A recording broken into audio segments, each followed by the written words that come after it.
Job chapters 29 through 31. Chapter 29.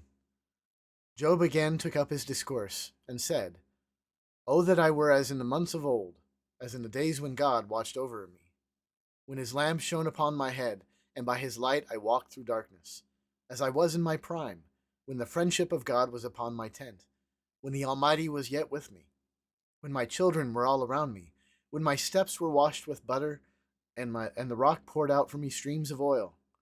When I went out to the gate of the city, when I prepared my seat in the square, the young men saw me and withdrew, and the aged rose and stood. The princes refrained from talking and laid their hand on their mouth. The voice of the nobles was hushed, and their tongues stuck to the roof of their mouth. When their ear heard, it called me blessed, and when the eye saw, it approved. Because I delivered the poor who cried for help, and the fatherless who had none to help them. The blessing of him who was about to perish came upon me, and I caused the widow's heart to sing for joy. I put on righteousness, and it clothed me. My justice was like a robe and a turban. I was eyes to the blind and feet to the lame. I was a father to the needy, and I searched out the cause of him whom I did not know. I broke the fangs of the unrighteous and made him drop his prey from his teeth. Then I thought, I shall die in my nest, and I shall multiply my days as the sand. My roots spread out to the waters, with the dew all night on my branches. My glory fresh with me, and my bow ever new in my hand. Men listened to me and waited, and kept silence for my counsel. After I spoke, they did not speak again, and my word dropped upon them. They waited for me as for the rain, and they opened their mouths as for the spring rain.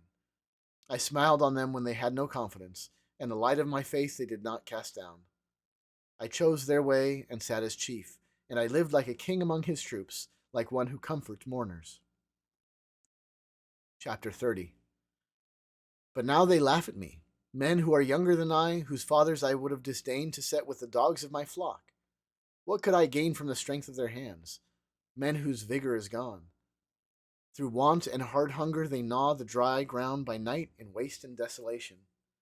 They pick saltwort and the leaves of bushes, and the roots of the broom tree for their food.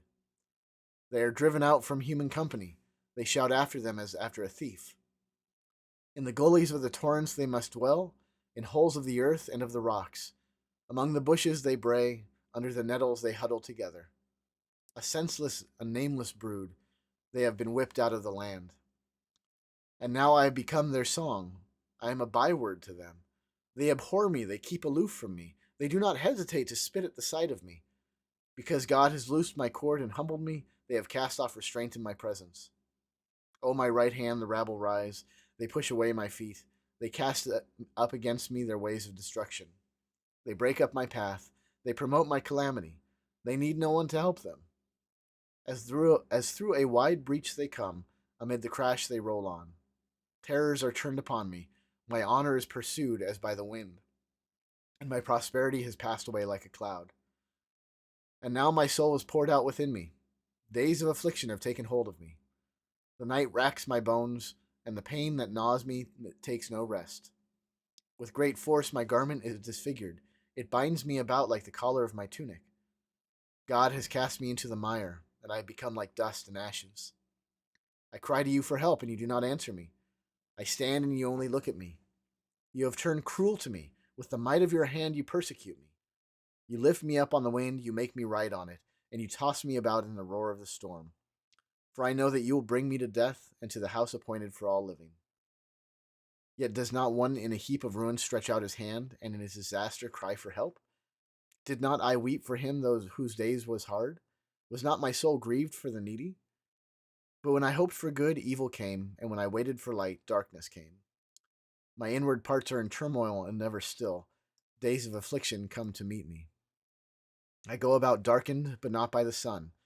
I stand up in the assembly and cry for help. I am a brother of jackals and a companion of ostriches. My skin turns black and falls from me, and my bones burn with heat.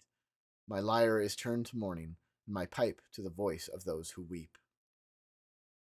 Chapter 31. I have made a covenant with my eyes. How then could I gaze at a virgin? What would be my portion from God above, and my heritage from the Almighty on high? Is not calamity for the unrighteous, and disaster for the workers of iniquity? Does not he see my ways and number all my steps? If I have walked with falsehood and my foot has hastened to deceit, let me be weighed in a just balance and let God know my integrity. If my step has turned aside from the way and my heart has gone after my eyes, and if any spot has stuck to my hands, then let me sow and another eat, and let what grows for me be rooted out.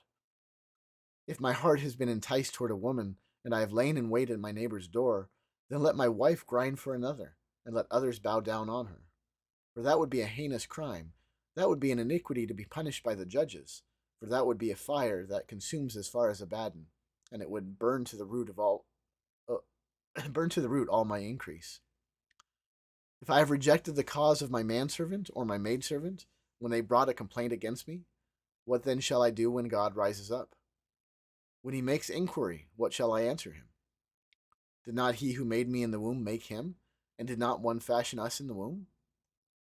If I have withheld anything that the poor desired, or have caused the eyes of the widow to fail, or have eaten in my morsel alone, and the fatherless has not eaten of it, for from my youth the fatherless grew up with me as with a father, and from my mother's womb I guided the widow.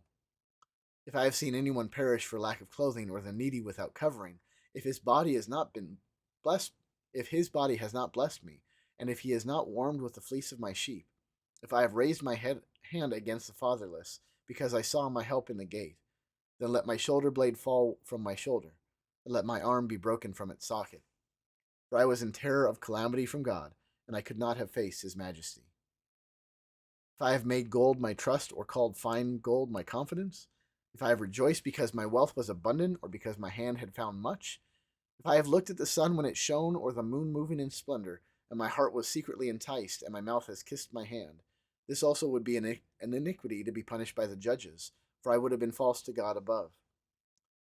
If I have rejoiced at the ruin of him who hated me, or exulted when evil overtook him, I have not let my mouth sin by asking for his life with a curse. If the men of my tent have not said, who is there that has not been filled with his meat? The sojourner has not lodged in the street, I have opened my doors to the traveler. If I have concealed my transgressions as others do, by hiding my iniquity in my heart, because I stood in great fear of the multitude, and the contempt of families terrified me, so that I kept silence and did not go outdoors. Oh, that I had one to hear me! Here is my signature. Let the Almighty answer me. Oh, that I had the indictment written by my adversary. Surely I would carry it on my shoulder. I would bind it on me as a crown. I would give him an account of all my steps. Like a prince, I would approach him. If my land has cried out against me, and its furrows have wept together, if I have eaten its yield without payment, and made its owners breathe their last, let thorns grow instead of wheat, and foul weeds instead of barley. The words of Job are ended.